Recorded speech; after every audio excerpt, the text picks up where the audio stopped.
Hello, everyone. I'm Anita Vogel, your host for the evening, and welcome to C-Suite Focus Live. We have a great show for you tonight.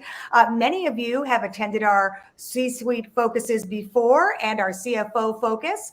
Now we are live streaming so we can share some very timely information with you in these very surprising times. Our theme for this episode of C-Suite Focus is the October surprise, managing through resiliency. And many of you might be surprised to learn that the October surprise goes beyond just politics. For example, we all saw in the news recently about the E. coli outbreak that was linked to McDonald's. That spread across 13 states, 75 people have fallen ill, and one person has died. A very terrible situation for McDonald's. Let's take a look at some of the news coverage of this event. Tonight, the deadly E. coli outbreak linked to McDonald's is expanding. The CDC now reporting cases in 3 more states, a total of 13 states now. At least 75 people sick and 22 hospitalized. 1 person has died. And tonight we have learned 900 restaurants have been affected. This evening, why health officials are concerned about the danger from this particular strain of E. coli. ABC's Mola Lenghi in Colorado on this again tonight. Tonight, the CDC says they've confirmed 75 cases of E. coli linked to McDonald's. The outbreak spreading to 13 states. While the cause of the outbreak has not been definitely determined, federal regulators are looking at raw slivered onions served on their quarter pounders as the likely source. Health officials are particularly concerned about this strain of E. coli because it can cause a life-threatening condition called hemolytic uremic syndrome, which can cause kidney failure. It's mostly common in young children. The cramps were unbearable. Clarissa DeBach got sick, but is thankful her 2-year-old son, who got some of her fries, didn't get a bite of her burger. It's just really scary to think if he would have, by chance gotten a bite of it or touched it and then touched his mouth. McDonald's supplier of the onions, Taylor Farms, says they recalled them out of an abundance of caution, and McDonald's has pulled the quarter pounder off the menu entirely in 900 restaurants in affected areas. They've also ceased doing business with Taylor Farms indefinitely. As a precaution, Burger King, Taco Bell, Pizza Hut, and KFC have all pulled onions off their menus. Well, David, more cases will likely be reported to the CDC by people who got sick weeks ago. But because of actions taken by McDonald's and Taylor Farms, the CDC believes, at least at this point, the ongoing risk to the public is low, David. Mola Lenghi on this again tonight. Thanks, Mola. All right, so a nightmare situation for any corporation or company. We're going to get the thoughts of our panel on this in just a moment. But first, let's go ahead and introduce our panel of experts for this evening. First, we have Jeremy Bauman. He is the CEO of Corporate Security Advisors. He leads a team of former CIA, FBI, and corporate security leaders. Welcome, Jeremy. Thanks, Anita. Glad to be on the show with you. Yeah, glad to have you. Joining Jeremy is risk mitigation expert Rebecca Schauffeld from Lockton Insurance. Hi, Rebecca. Hi, Anita. Thanks for having me. Yeah, great to have you here. And last but not least, Jenny West. She is a workplace futurist. What an interesting title. And she's also a change expert from West Consulting, and she helps companies rethink their workplace and employee experience. Welcome to all of you. Happy to have you here. Jeremy, let me say this first, so our audience knows we are live right now on LinkedIn Live, X, YouTube, and Instagram. So to be sure, please, to share all of this with your coworkers. Jeremy, I want to start with you. Tell us about your company and explain exactly what you do for other companies. Absolutely. Thanks, Anita. Well, Corporate Security Advisors is a management consulting firm that's focused on helping businesses grow really strong, resilient security programs that are founded in 3 core concepts. First, thinking about everything from a risk-based, business-based focusing on mitigation and prevention rather than reacting to situations. And finally, ensuring that they have the people, process, and technology to effectively manage through incidents and crisis. And how do these companies benefit from these former FBI and CIA leaders that you have? I bet that they're able to share a wealth of knowledge with your companies. Well, absolutely. Our people are the difference. So our people have experience and success in both the public sector and in the boardroom. And what they've done with their careers in national security, intelligence, federal law enforcement, and their backgrounds in keeping bad things from happening, quite frankly, in the public sector, is they've been able to successfully translate that to the business world, where they can help private sector organizations protect their people and their livelihoods. Yeah, great resource to have. Okay, over to you, Rebecca. Tell us what you do for your companies, or tell us what you do, sorry, at your company and the important role that you play there. Yeah, thanks, Anita. So Rebecca Schaffel, producer partner at Lockton Companies. And Lockton is the largest privately held insurance broker, not carrier. So we're not like a nationwide in the globe. And basically, to boil it down, what we do is we help people protect their people and their businesses and their balance sheet. And that's in regards to known risk, like what happened at McDonald's, as well as emerging risks when you talk about geopolitical and or regulatory, like mandating wages in California. Okay, wonderful. We're going to get to more of that in just a bit. Want to ask you first, just to react, all of you, about this situation at McDonald's. How would you advise McDonald's, if you were advising them, to handle this? The ramifications are really so terrible. One person has died and the situation is still developing. Jeremy, why don't you jump in there? Yeah, absolutely, Anita. So first of all, McDonald's has a very skilled security team, intelligence team, and corporate communications team. And they know that handling a situation like this requires empathy. It requires communicating expertise, commitment, and transparency. And I think the actions that they've taken have shown that they're getting ahead of the problem. This is the type of situation that, as was pointed out, it's an anticipated problem that a corporation like McDonald's is going to have to face. And they have put these resources in place and built this skill over decades of business to be able to react to situations appropriately like this. Yeah, no doubt. Jenny, you deal with the employee part of this. So how would you go into a company like McDonald's and advise the employees in this situation? Yeah, well, it's so important to have an omni-channel communication plan where you're not only addressing your external stakeholders and clientele, but internally you have given your managers a, hey, heads up, here's what we're doing. And then the core, I think, foundation of what people really want is, number one, here's what we know, right? Now, here's what's next and what we're working on. And then the next plan is really what to expect. So you're kind of, mitigating surprises as much as possible and making your employees feel like they're part of the strategy, not just waiting to hear what you say externally. There's a little bit of a difference there. Yeah, absolutely. The employees definitely want to be kept up to speed. And Rebecca, from an insurance point of view, this has just got to be a nightmare. Yes, we deal with these a lot, and this is a nightmare for McDonald's in particular because it really wasn't their fault. They had the best plan possible, and this just goes to show the importance of third-party vendors and making sure that your risk management strategies not only are sufficient for yourself, but that all of your vendors are following the same thing, because something like this happens and they did everything right and they inherited this risk. And now it's their name, it's their reputation, it's their sales that are going to be affected, as well as Taylor Farms too. But it just goes to show how connected the supply chain is. You inherit risks that aren't even yours. Yeah, from the third-party vendors and all of the companies you deal with, right? Okay, I want to set the tone and tell everybody that we're going to be breaking up the discussion tonight into 3 different themes overall. So we're going to first talk about the geopolitical situation, elections in the US. We have one coming up, don't we? And elsewhere in the world. Second, workforce resilience. What expectations do people have? What's the cost of turnover these days? And finally, reputational harm, which we know is a big problem for any company out there. Just look at McDonald's, right? So let's start with geopolitical concerns and civil unrest due to the fact that we are 1 week away from the US election.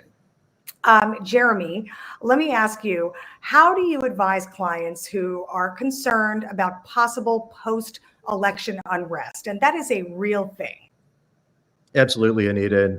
And it's the number one question that we're getting right now is what organizations need to be thinking about in terms of what's going to happen on November 6th after the election.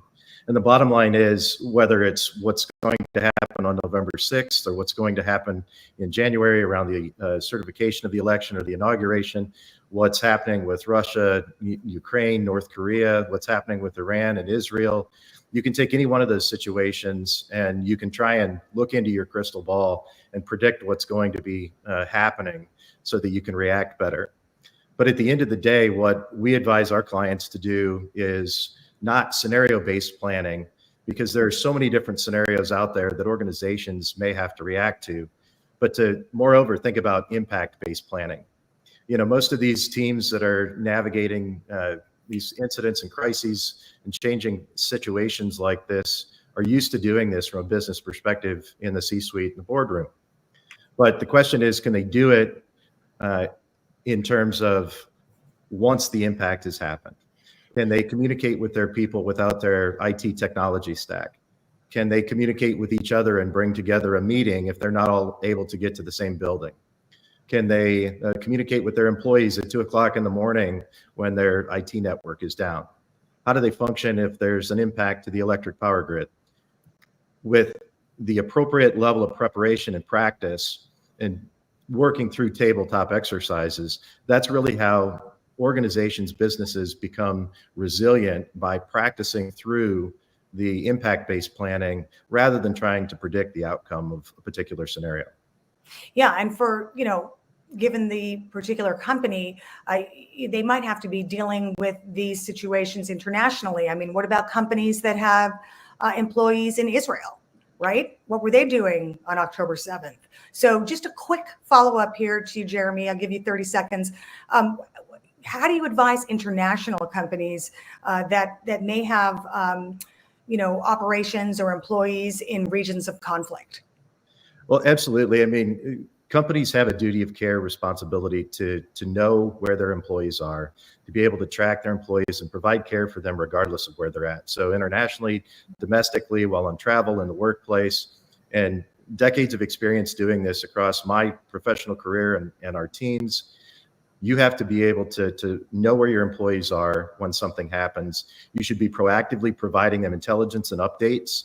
You as an organization should be monitoring developing situations and providing those updates in real time. And I can tell you, you know, just from examples like the Ataturk airport bombing in Turkey, our teams were in communication with travelers on the ground there within moments of that explosion happening. Wow. We had evacuation arranged for those employees to be able to get them out of country within minutes after that actual event happened. And that's only through preparation. That's having the vendors in place to be able to conduct those evacuations. That's having good connections internally with your travel department to be able to rearrange flights. But it's being able to get in contact with those people real time when that explosion's happening after 10 p.m. local time in Turkey. Just a great example how the right preparation allows companies to react quickly and keep their people out of harm's way. Yeah, that's great. And Rebecca, really the same question to you. How do you see best practices in situations like that? Not, you know, reacting, but being prepared for conflict. So from the insurance carrier standpoint and risk management, it's really communication with the corporations on how to handle and really scenario planning for your company and your employees on how certain things should be handled, what's okay and not okay within the office environment. But for the insurance carrier side on the risk, absolutely. I mean, they're nervous on what could happen as far as, you know, we've seen things happen in the past where there was vandalism and all sorts of damage done. And hopefully that's not the case here. You know, I hope it's a situation where that's not the case. And we have to keep in mind too, when whichever president gets into office, they're not president quite yet. And there's still a plan for the current administration to be able to de-escalate anything that does. They're also planning for things like that. So it's something that our industry is keeping an eye on, but hopefully that doesn't head in that direction. And following up on that, how do you think this election will affect the insurance industry? Yeah, you know, If you look back in history with different administrations, we can, without having a crystal ball and looking forward, you kind of can see certain things that are affected directly. That would be monetary policy, tax, regulatory. So those kinds of things would feed investments and whether or not a company would choose to invest onshore, offshore. So there's quite a bit that would be affected depending on which administration's in office or if it's a split one. But that being said, the right answer would be Jeremy talked about scenario planning with your team. And when you have a binary event, like a political event and or reputational harm, like the McDonald's situation, you really need to plan for all scenarios. And that's why that's important, because whether it's one way or the other, you should be ready to go either way. But there are certain policies that will directly affect the insurance industry and businesses too. Yeah, that's so interesting. Jenny, you deal a lot with Gen Z when you go into a company, right? How do you think this whole idea of preparing for election unrest resonates with Gen Z? Yeah, well, I think Gen Z is super interesting because something that's very new with this demographic is that they are very socially active. They're known for their activism and outspokenness. And something that's really different is that they see their employer as an extension of their own personal values and brand. And so as a result, they expect their employer to really be vocal and transparent with what's going on. So, Gen Z, they are absolutely expecting transparency. They also would like a place to go and feel they can, share what's important to them. This is a young demographic. And so you've probably seen, there's a rise in employee resource groups. This is a really safe space for people to say what's important to them and also be aware of the wellness and mental health resources available to them in case, after the election, they want a little time to rebound. So I think, just good communication, helping the younger demographic, have a professional outlet, but also understand where to go if they want to take some time after an event like that. Yeah, it seems that this generation really expects that now. They expect their employers to provide health counseling and wellness counseling for things like election unrest and other things too, right? Mm-hmm. Yeah, and I think that we're entering this world where, the employee and the employer relationship has moved from maybe the paternalism, right, into more of a consumeristic relationship where it's like, listen, if I have some unmet need, I expect my employer to respond to that. And I think, mental health is something that most Gen Z considers as a basic benefit and a basic standard of care from their employer, not as a nice to have, but certainly just like dental and vision, they're expecting mental health resources as well. And we know that this generation as a demographic, they're really destigmatizing mental health. This is something they're unashamed to admit and unashamed to talk about. And in fact, by talking more outspoken fashion about it, they feel like they're helping others. So whether that's about cognitive diversity or mental health, etc., these are issues that they are proud of wearing as an intersectional kind of identity. Yeah, they definitely bring something new to the table, that's for sure. Okay, I want to wrap up this first segment on geopolitical risk by going around and asking a final question and just a brief answer, if you would. Rebecca, I'll start with you. Do you feel like your company is prepared for election unrest? Do you feel like you've done the planning and you're ready for whatever outcome might happen? I'm lucky to be at an insurance broker, so we definitely are ready. I feel like we can advise others if we didn't take our own advice. So yes, I feel blessed. We are ready, and we're very communicative. And we have like Jenny said, we have lots of outlets and lots of subgroups to be able to communicate openly in a safe free zone. And the culture, there's not only a physical but a psychological safety that resides within Lockton that I hope other companies have as well. Okay, that's good. And Jeremy, what about the companies that you advise, that you work with? Do you feel like there are companies that are going into this election a little nervous? Absolutely, Anita. It's natural to be nervous in a situation like this with so much at stake in the election. I think that it's a busy time for us right now because organizations are understanding the business benefit of being prepared. So working with a lot of different clients right now to help them get prepared, to make sure that their leadership teams have the confidence that they're ready to navigate whatever uncertain times are ahead. Mm-hmm. And Jenny, final thought to you. What about the companies that you work with? Do you feel like they feel that they're prepared, or are they feeling like they haven't tied up all those loose ends yet? Well, I think it depends on the organization. Some companies, they aren't that comfortable with talking, kind of out loud about different politics or issues of the day. Other companies are very comfortable. So really kind of depends on who we're speaking to. But what I will say in a unanimous takeaway would be, I would encourage all companies to really think about a leadership moment and double down on, telling your employees that you value them, giving them a transparent message, and reminding them of any resources that might be helpful during this time. Yeah, that's always a good message. Okay, great, guys. Great discussion. We are going to hit our first break here. But when we come back, we are going to talk about reputational harm and how companies manage through that crisis. That's going to be when we come back, so stay with us. Independence.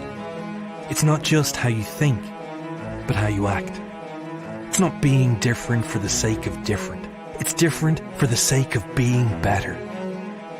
Independence is the reason Lockton people always do what's right for our clients. It's why we're all empowered to go above and beyond, to help them respond quickly to changing markets and growing risks.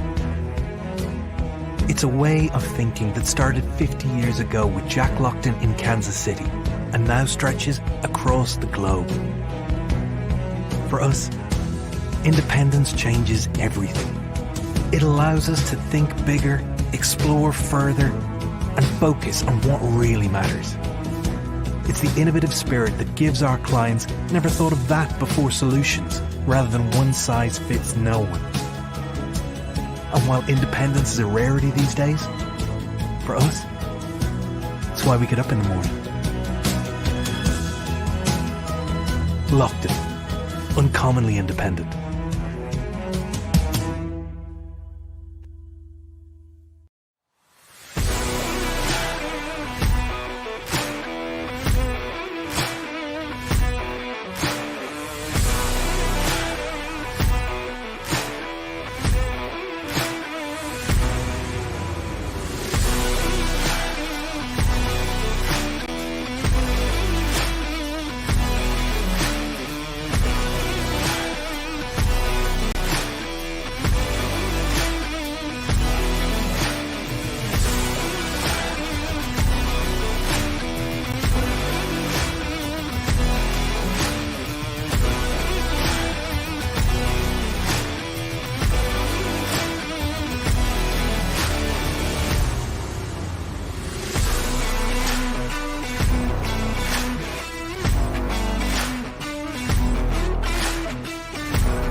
Right. And we are back. Thank you for that.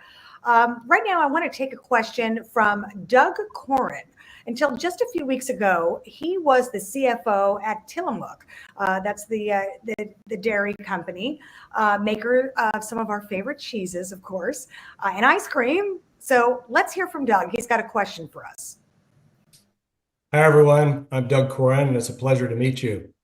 From 2022 until recently, I was the CFO of Tillamook County Creamery Association, a co-op owned by dairy farmers best known for its cheese and ice cream, as well as other dairy products and now sold nationwide.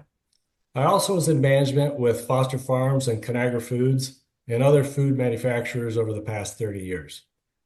Now, y'all may know that cooperatives, as well as vertically integrated food manufacturers for that matter, tend to be especially sensitive when it comes to food product quality and safety, as the owners and stakeholders of the business are essentially key suppliers to the business.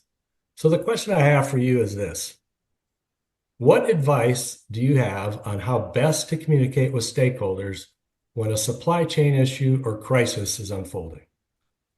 Thank you for taking the question. All right. Well, that's a very timely question given what we were talking about with McDonald's. So, Jeremy, let me throw that one to you. How would you answer Doug's question? Absolutely, Anita. We talked earlier in the McDonald's example. Anytime you're talking about crisis communications, you need to be communicating with empathy, with commitment to resolving the problem, with the right expertise behind it. But transparency is of utmost importance. And to Doug's question, in this case where you've got stakeholders who are critical suppliers to the business, you've got to be communicating in a way that is very transparent with the suppliers. Leaders have a tendency to want to fall into the expert trap and to really think about the problem from how they're going to solve it. And at the end of the day, if it's not a balanced message, if you're not being transparent with your stakeholders, it's not going to land as well. And nobody wants to be in the limelight. There's a desire to escape from the limelight when organizations, quite frankly, are in these type of situations. But if the last message that they leave out in the public domain is a negative one, then it's not going to land well for their brand and their organization's future. And it has real impact on stock price and shareholder value. Well, it sure does. The McDonald's stock price dropped 7%, I think. And that was, after they had made some gains with their stock. So I'm sure it was so disappointing to the company and the shareholders. This whole issue goes to the heart of reputational harm. Rebecca, how do you define that? Reputational risk, reputational harm, and is it different than other kinds of risks that the company might endure? Yeah, thanks, Nita. That's a really great question, one that the insurance market is still trying to grasp. It's really hard to define reputational harm, but the basic form would be any kind of financial impact that's happened because of something that's happened with reputation, whether it's whether it's foodborne illness or somebody's made a comment on your company and posted it and they've got 1 billion followers. Anything that would affect your sales would be considered, that would be the trigger for the insurance industry on payout. Yeah, well, and speaking of posting, Gen Z likes to post a lot, and that can certainly harm companies if they give a bad review or post a negative comment, right, Jenny? How are companies dealing with that, with this new, not new, but their younger employees posting things that could really harm the reputation of the company? Yeah, I mean, not limited to younger employees, but yes, I mean, Gen Z, they have a digital comfort. It's a positive predisposition of when they entered the world, right? Their entire adolescence has prepared them to be digitally savvy. They also are highly socially active and have a lot of volunteer and concerns about the world becoming a better place. And so, their activism is certainly something that they're really passionate about. And we spoke earlier too, that Gen Z does see their employer as an extension of their personal brand. So what happens when their employer has a blunder, right? It feels like they take it maybe in a personal way and want to do something to help. So right or wrong, we have a culture of activism. We saw this happen when Starbucks, right, was maybe rejecting the notion of unionization in 2022. And we saw hacktivists, right, flooding of fake job applications. Another one was Facebook, when they saw that there was a whistleblower talking about negative implication to mental health due to the use of the software. And the younger generation pioneered a digital protest, a hashtag delete Facebook. So some of this stuff can really domino quickly, and in a good and potentially risky way. This digital comfort of Gen Z is something to just, again, scenario plan for and hopefully use it to your advantage. Yeah. Yeah, all good points there. And Rebecca, I want to go back to you for a second. You're in the insurance industry. It's a very litigious environment we're living in these days. So how does all of these people suing each other and suing companies affect the insurance industry? Yes, Anita, that question is one that is probably one of the biggest factors into the rising cost for insurance on a variety of capacities. The litigious environment right now is being funded at around $17 billion in capital from private equity that's going into law firms because they know they'll win in court on a lot of these issues. And a lot of them are around class action issues with a group of people where they feel confident on the case. But think about the return on investment. And then you've got coupled on top of that, the social media and everything Jenny just talked about, the social media effect. Once someone finds out somebody else won that case, they feel more confident for taking someone to court and that they're going to win. And we've had a lot of companies that we work with maybe make a stance on, we're not going to take a stance on certain issues and try to kind of stay out of that, which I could understand that. The only thing they're going to want to consider is the culture within your people. They're still going to have things that come up, and how you handle those situations will be broadcasted. So if you're not scenario planning, it's okay not to make a stance on a certain topic, but if you're not scenario planning on how to navigate and communicate when those issues that you're choosing not to take a stance on come up in the workplace, you need to be ready to communicate and make sure it's the right communication, because it's really tough right now with how litigious everything is, and they're winning.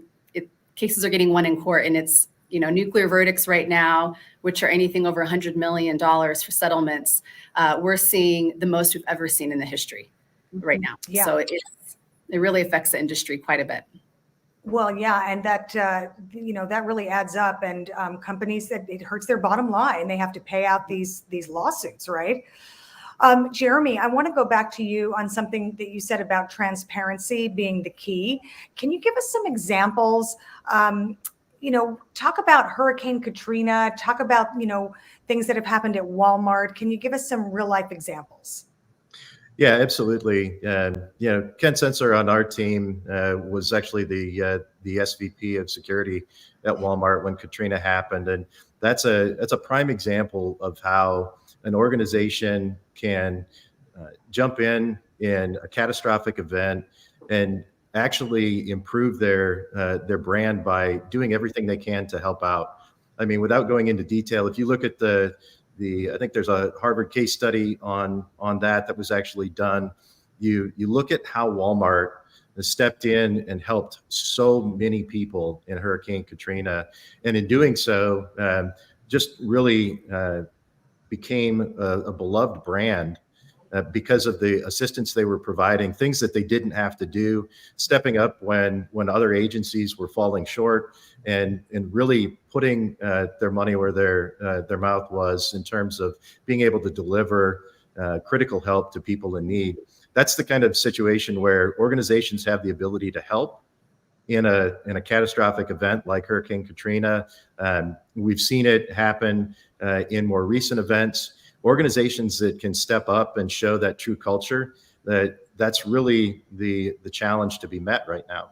You think about the cultural challenge that Rebecca outlined. We've got 5 generations in the workforce right now. It's the most number of generations that we've had in the workforce, and organizational leadership teams, they really have a challenge trying to navigate the differences between the wants of one end of the spectrum to the other.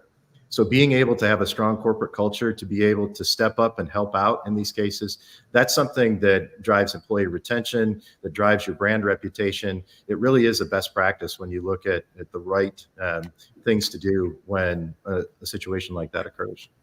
Yeah. And on a personal note, I covered Hurricane Katrina. I was on the ground for Fox News covering that when the hurricane came in, and I was there for 11 days after. And you mentioned critical need. I've never seen such a critical need from anyone other than that I saw in Hurricane Katrina. It was pretty unbelievable. So the fact that Walmart was able to step in and help like that is pretty extraordinary. Okay, great discussion, guys. We are going to take another break right now. And when we come back, we're going to talk about our third topic, and that is workplace resiliency and how to navigate resiliency. And what is resiliency? We're going to get you guys to define it for us when we come back. There she is, Jade Ross. Best CTO in the game. Her cyber defense is fire. Yeah, but Emily Foster? Corporate finance queen of Kansas City? Wait, hold up. Is that Lucy Carter? CEO? Oh man, she just looked right at me. I love you, Lucy! You had such a great Q4. Can we take a selfie, please?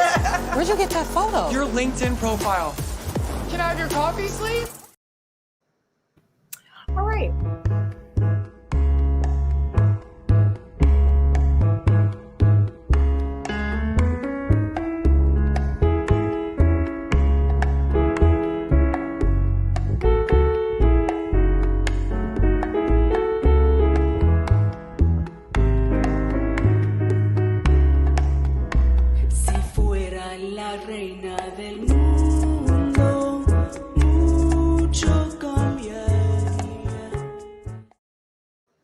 All right, welcome back. We are back for part 3 of our discussion now. We're going to discuss resilience, how to stay ahead, and we'll define resilience. But first, I want to go to another question from another corporate leader.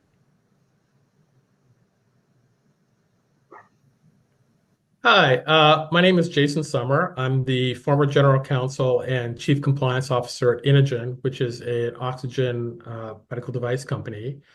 In my role as chief compliance officer, we deal with the FDA, HHS, and other state healthcare regulators all the time. And my question is, if we were ever to get an adverse ruling from one of those that we had to communicate to our stakeholders, what do you think is the best strategy for that type of communication? Okay, thank you, Jason, for that question. Anybody want to answer that question first? No takers here. All right, Rebecca, I'm going to you. What do you think about Jason's question, and what's your take on that?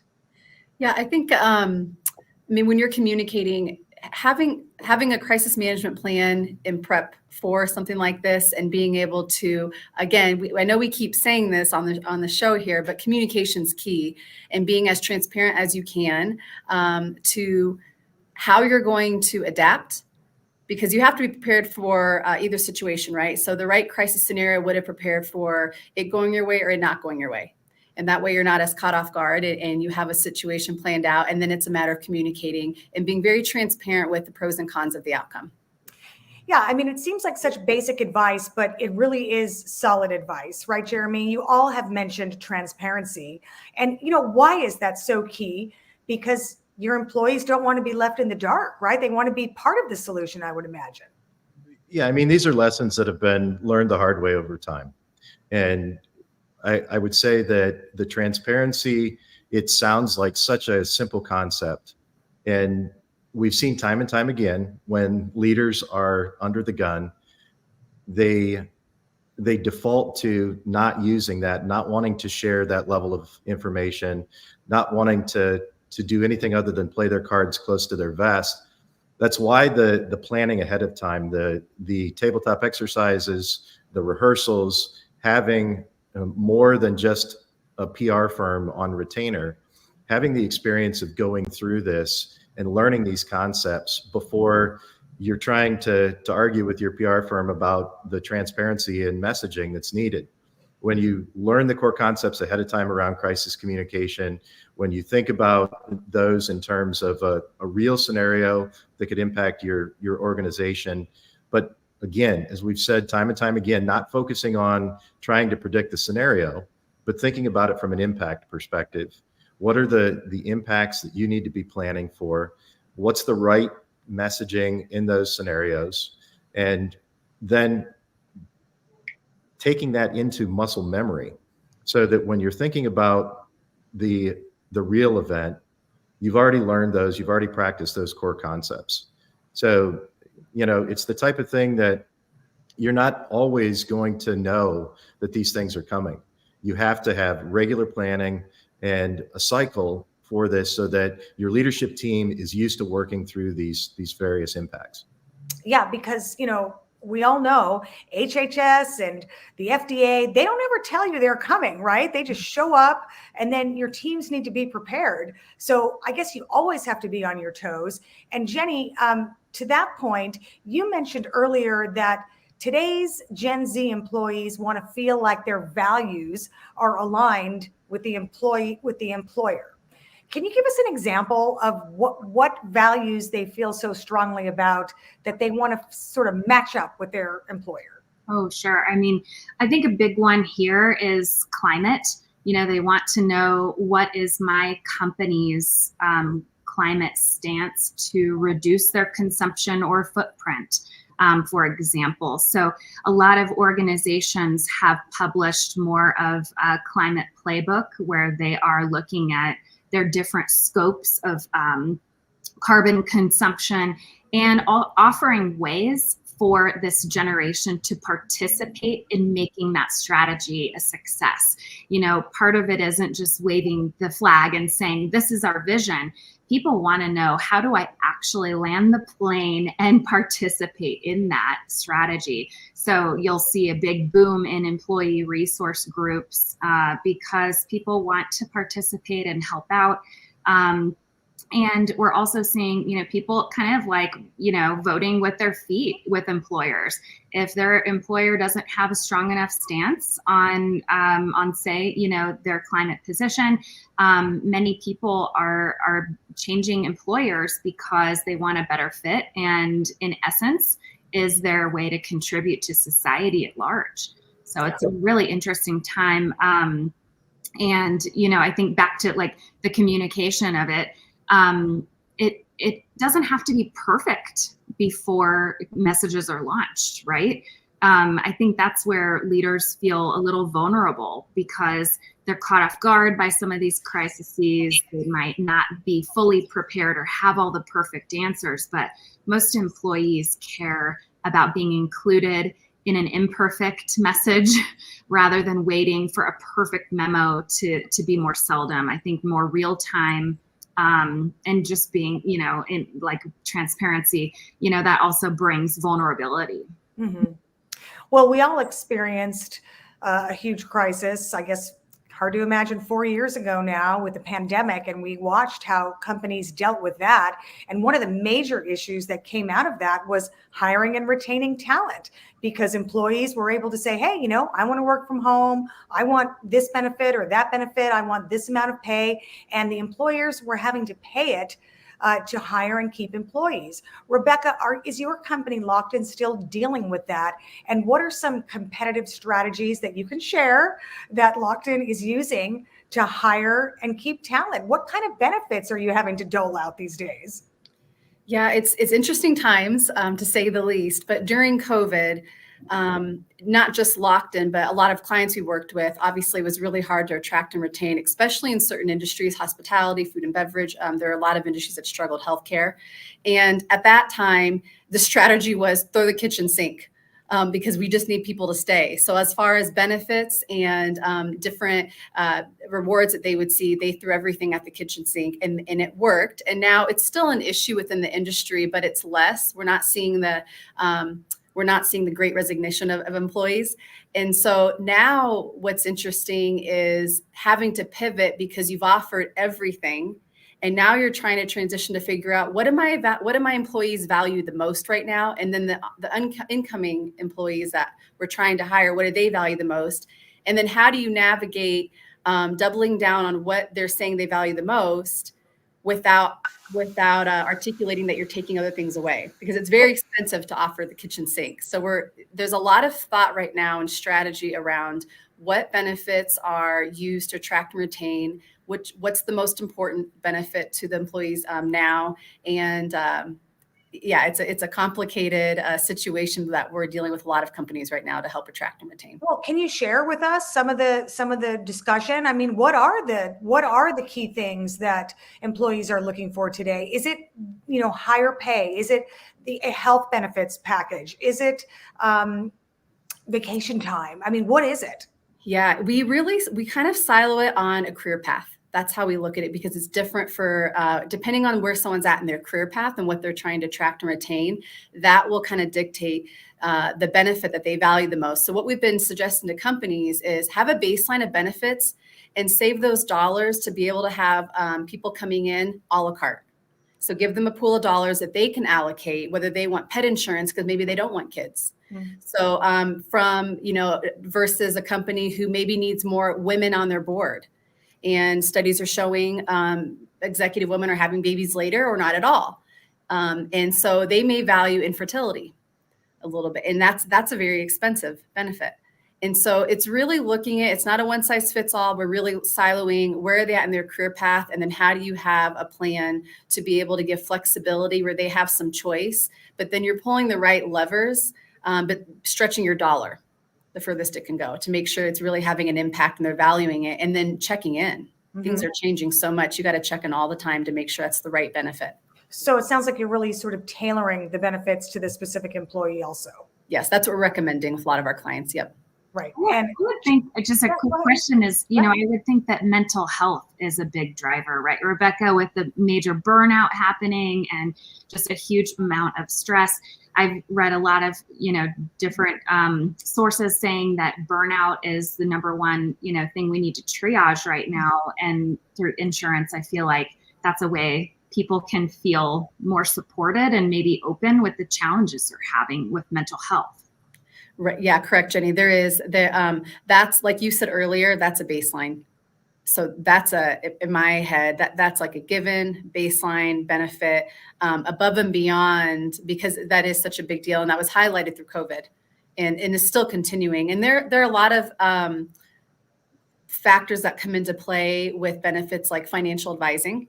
What's causing the stress? Is it the workplace? Is it things at home? Is it elder care? Is it childcare? So mental health is this catch-all topic. And then you've got all these partners underneath that umbrella that need to be there to partner with the employee on really what's causing some of those issues and valuing those secondary partnerships to help. Yeah, and Rebecca, that's a great point. If I can tack onto that, I think what we're seeing is that, we used to think of the workplace as this sort of sterile environment where those things didn't happen. And we know now from deep experience that all of the mental health percentages across the general population translate into the workplace. So whether it's 1.4% of the population suffering from bipolar disorder or more than 4% of the population suffering from clinical depression, those numbers all translate into the workforce. And employees, for one, expect to be able to have access to the resources to be able to deal with that. They expect to have the employer support. But employers also have to have the right mechanisms in place to be able to assist those employees, to be able to identify those employees and be able to provide that assistance, to provide for all of the proper functioning of the workplace. We're seeing work in healthcare in specific. The rampant increase in violence in the healthcare environment is causing a dramatic increase in turnover.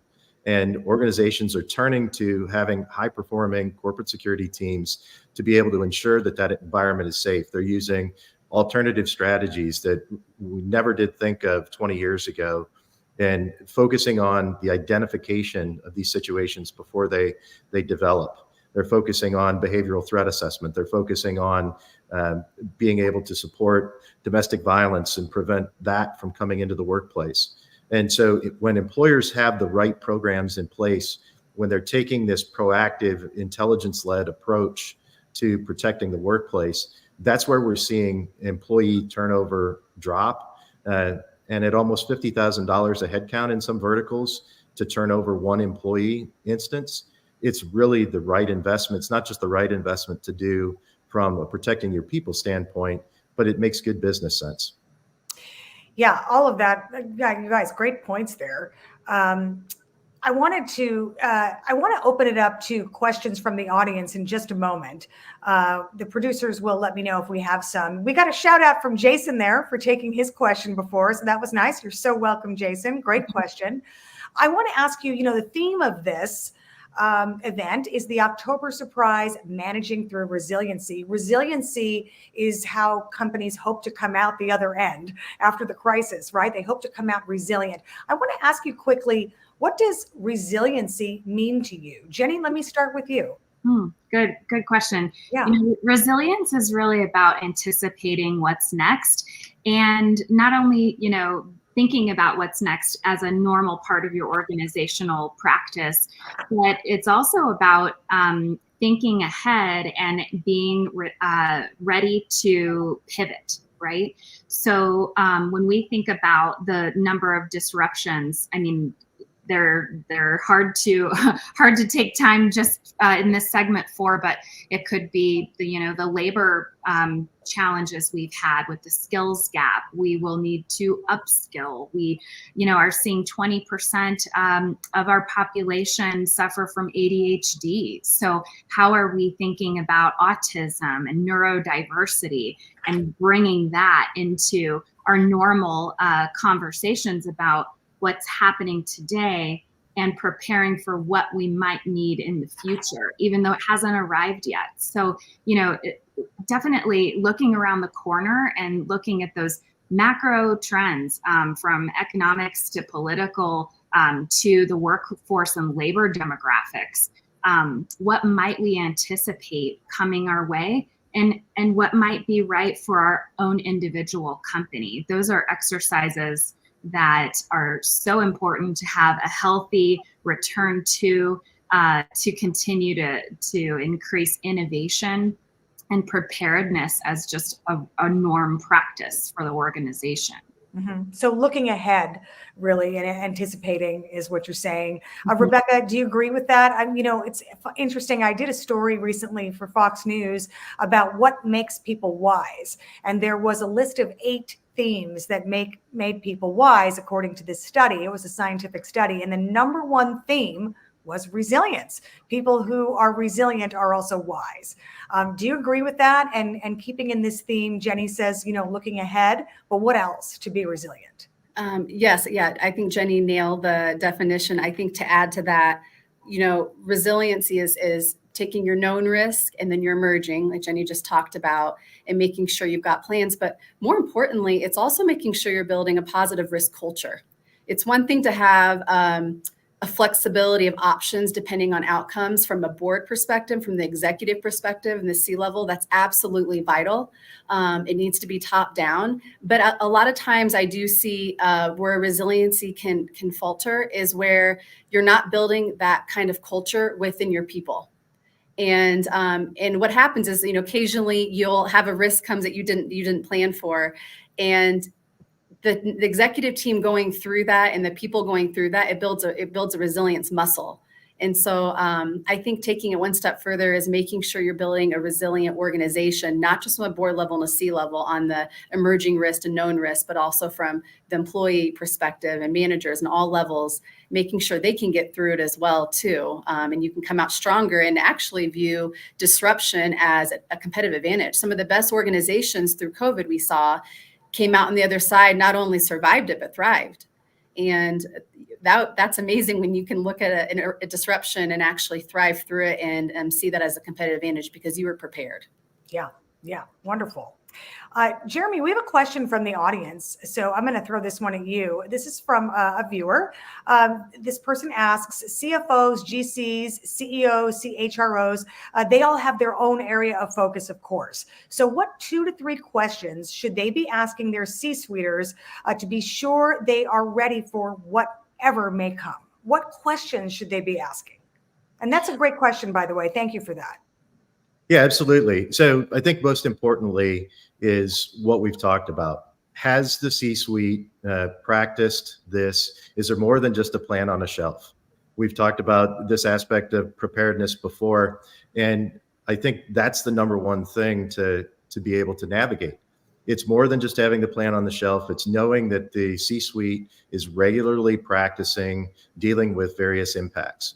And I might take a little bit of a different spin on the definition of resiliency than just looking forward, because I think there is a tendency to try and look forward and predict what's going to happen so we can be ready for it. It's human nature. I think the real definition of resilience to us is when you can bounce back stronger than you were before the event. And so from that standpoint, we want to see, can an organization not take permanent damage? Is the stock price, McDonald's, for example, took the 7% stock price hit. We know that prepared organizations that have done effective crisis preparation and impact planning, their stock price actually bounces back to above the baseline, above the pre-crisis baseline. So are organizations prepared to that level? Have you had any kind of outside evaluation as to your readiness? Have you tested that your plans are in place? Do you have the right tools to communicate with your people? We're all used to communicating over our IT networks, over the standard tools, but if your IT network is down, do you have the ability to communicate effectively with your employees? We've talked about all of the elements of communication today in terms of transparency, expertise, empathy, and commitment to solving the problem. But if you can't communicate with your employees because your IT network is down, then you can't communicate at all. You can't communicate any of those elements. So thinking about, one, do you have the right preparedness in place from the planning that's taking place? Do you have the right tools in place? And then are you skilled at it? Are you keeping that sharp? Are you repeating it over and over again so that you're ready when that impact happens? Those are the three questions that I'd be asking our C-suiters. Yeah, and it's so basic, right? If you can't communicate because your IT system is down, then that's a big problem. You got to anticipate that. So the themes I'm hearing from you guys are, anticipation, preparedness, looking ahead, all of the, important things you have to do to manage through a crisis. So I just want to go around and get some final thoughts that, tools that you can give our audience today that are logged in and watching this, that, they're thinking about the election and they're thinking about, other things that are happening overseas, in different places, different hotspots around the world. What advice can you offer? And if you could just weave in quickly, because we only have about 2 minutes left, something that you've had to deal with and where you've come out successful the other side. Quickly, Jenny, I'll go to you first. Okay. Well, I think a first takeaway I would say is to just expand our lexicon of what safety and risk really means at your own company. For example, moving not only past just the physical safety realm, but remember that, Gen Z, they want a safe working environment. Weave this into your employee value proposition. It will boost your innovation and loyalty from your employees and make it a regular habit talking about, social, ethical safety, psychological safety, and yes, the physical part of it, because it really is an investment worth making. And then the second question, I would say, resilience might be a personal thing, being let go from an organization and coming back stronger with bigger, better clients. Okay, I like that. Rebecca, what about you? I would just say, a lot of it we've talked about at a high level, but historically speaking, risk and resiliency has been siloed into more of a risk management. And historically, we've seen it siloed within a couple different verticals with some different C-levels. And now more than ever, you need to be seeing interdisciplinary approaches and creative ways to look at it, because the risk, because we're so connected at a global level on a lot of different ways, the risk now are more complex than they've ever been. And you're going to have the initial impact, and then you're going to have the second and third impact, like an earthquake. Yeah, no kidding. And sorry, keep going. Sorry, for time purposes, I'm sorry, I'm going to have to cut you off. And Jeremy, I'm sorry, I owe you time on the next one, but that brings us to the end of our panel. Thank you so much to our excellent panel, Jeremy, Jenny, and Rebecca. And thanks all of you for watching, and stay tuned for the next C-Suite Focus. We'll have some good ones for you. Have a great night, everyone. Thanks, Anita. Thanks, Anita. Thank you, Anita.